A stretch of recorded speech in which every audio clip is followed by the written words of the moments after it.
ተመሳሳይ ጥያቄ ነው መሰለኝ ሶላት የማይሰግድ አግብቼ ሁለት ወልጃለሁ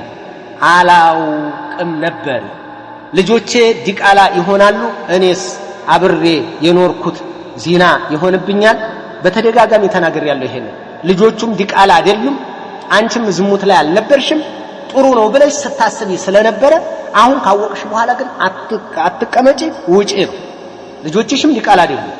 ለሱም ዲቃላ አይደሉም ላንቺም ለሱም ይነሰባሉ ለምን ኒካሁ ትክክል ነው ብላችሁ ነው የገባችሁበት ከዛ አንፃር ነው እንጂ አሉዛ ታሪክ ሶላት ጋር መታደሪ ዚና እየሰራሽ ነው ብለን አራት ነጥብ እናስቀምጥ ነበር አናስቀምጥ كل عقد ይላሉ ሸይኹ الاسلام ابن تيميه كل عقد للنكاح تم باعتقاد الزوجين صحته اما جهلا بالحكم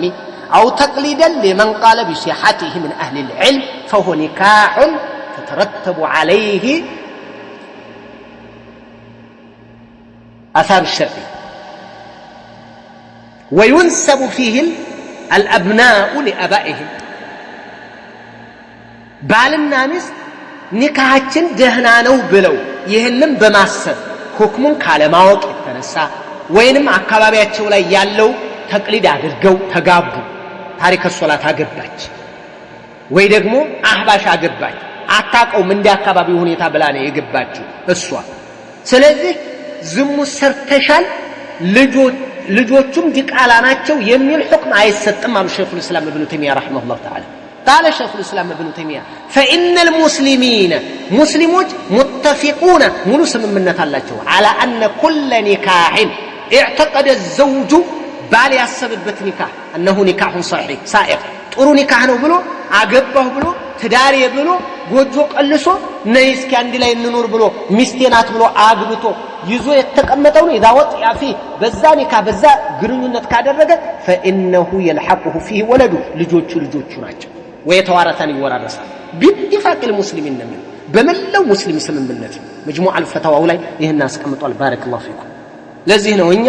እናንተ ታሪክ ሶላት ልጅ ዲቃላ ናቸው አንልም ለምን አባትና እናታቸው ትክክል እየመሰላቸው ነው የወለዷቸው ታሪክ ሶላት አግብታ ወለደች እሷ ሰግዳለች እሷ አይሰግድም ያው የከርከሮ ወደል ብትሸከምም ማለት ነው ስለዚህ እንትን ልጆቹ ዲቃላ ናቸው የሚለውን ሁክም አንሰጥም بارك الله ይሄ ነው በስርያ ታስሮ አሁን ስርያ ኒካህ ባጢል ነው የምንለውኛ ወልዩ አሳቅ እሷ በድብቅ ነው የተጋቡ አይሆንም ኒካሁ ባጢል ነው የሚያውቁ ከሆነ ወንጀለኛ ናቸው ኃጢያት ነው ነገር ግን የማያውቁ ሰው በስርያ ተጋብተው ልጅ ወለዱ አንዴ ስርያ ልጅ ዲቃላ አይባል አስረኛና